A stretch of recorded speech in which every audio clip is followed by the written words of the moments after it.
Welcome to What's the Point? This is a platform dedicated to deep and engaging conversations with individuals in quest of courageous leadership. And certainly my guest today fit that description. Reverend Dr. David Githii is a man of symbols. He can tell the evil ones from the good. It is not fair for Dr. Githii to attempt to impose his personal view to an institution like PCEA. I don't want to be associated with this polluted church anymore. Some have praised him for his boldness to speak up, while others have called him a deluded man who sees the devil in everything. He has a dream. And that's why I have decided that I will be running for the position of the president of this Republic of Kenya in the forthcoming elections. This is What's the Point? My name is John Paul.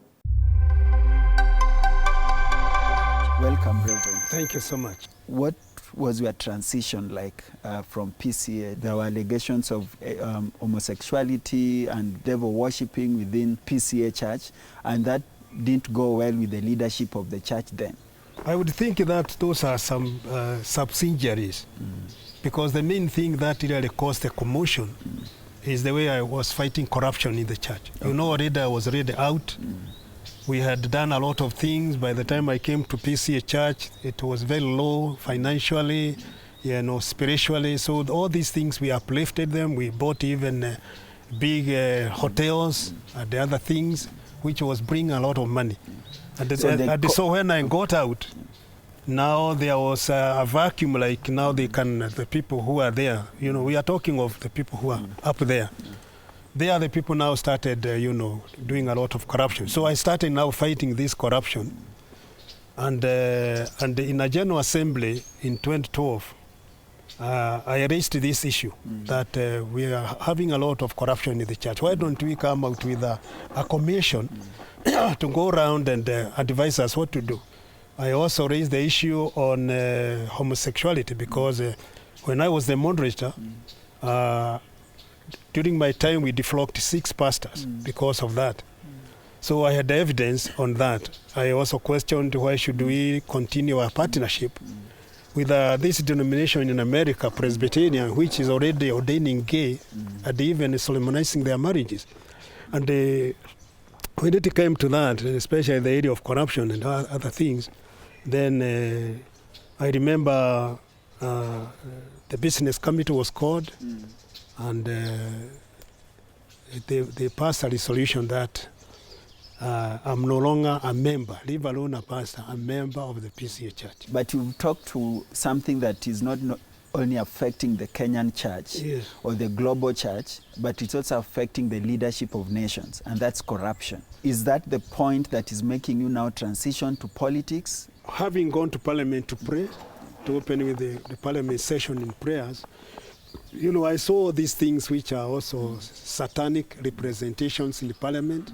These snake kind of shaped things and other things. It's like politics is a different field from the church. And they are looking at the Bible from the time of Exodus and Genesis, going all the way to Revelation. It's a political book. It's a lot of politics. It's what they call the politics of God.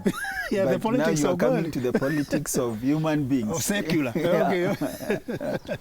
But again, it's not so much secular, because this person is created in God's image. And God cares for this person. The earth belongs to God. So again, it's not so much that, because I sometimes wonder why people would say, he has left the church, now he has gone back to the world. So first of all, there is this book, Psalms 11, verse 3. Says, when the nation is being destroyed, what should the righteous do? That question activates my understanding, because yes, I am in the category of the righteous, because I serve God, as I have said.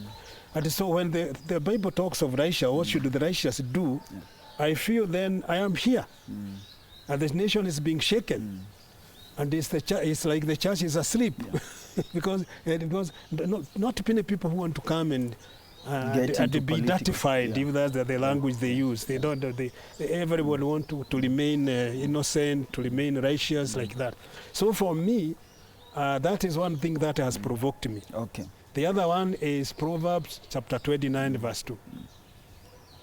When the nation is being ruled by the righteous, people rejoice.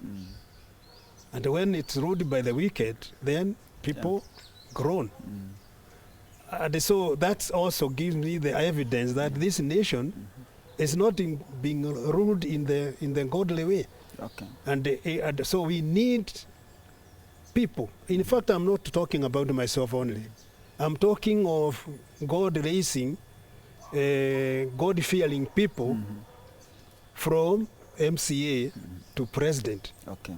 And so I'm servicing myself on this line of presidency, because I feel that that's the only way you can change the nation. All right. You cannot change the nation as a senator. There's talks that if you want to be a president of a nation, then there's also has to be a constituency behind you that is propelling you to get to that point. Do you feel like you have a constituency that is supporting your call?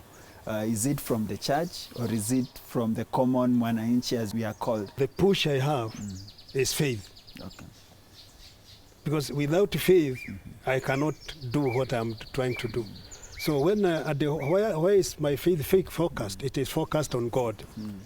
So, and if it is God's agenda, because when it is God's agenda, we don't have to struggle a lot. Yeah.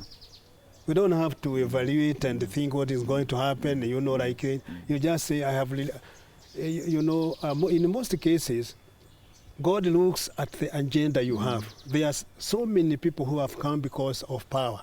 They want to have power. They even want to defend their wealth because they don't want somebody else who come and mess up with their wealth. There are many reasons why people come. But me, I'm coming like David. Okay. Coming in the name of the Lord. All right. And looking at these people who are messing up people's lives, like Goliath.